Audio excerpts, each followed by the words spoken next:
The man put in charge of this challenging project was 28-year-old Jeffrey Hunter. He made regular appearances in many of the films that were made about the motorway. This job is different. The whole geography is against us. The weather conditions are against us. They're extremely adverse. The Pennine weather was so harsh that few people lived there. Although only half a dozen people lived on the planned motorway route, it was to have a huge impact on their lives. Any project as big as this is bound to upset the lives. One house was to become almost as famous as the motorway itself.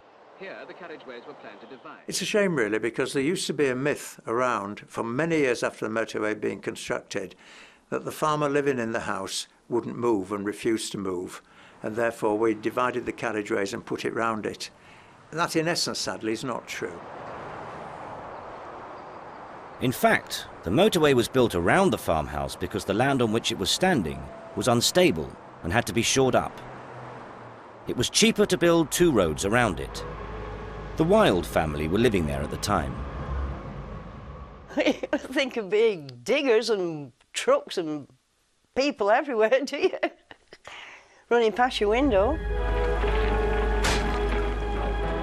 They come on with the ukes, are they? The big wagons full of stone, and every so often there'd be a bang and the quarry would go boom. And frighten you to death. Yeah, you never knew when they were going to be blasting. It must have been very difficult for the occupant, Mrs. Wild, at the time.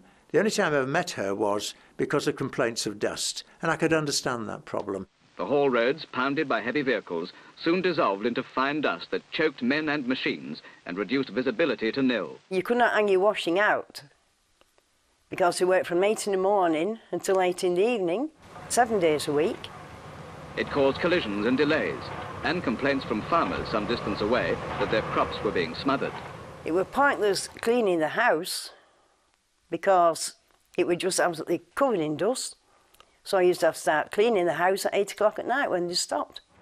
We actually watered the formation to keep the dust down and to make certain that she and her family and everybody else could live there.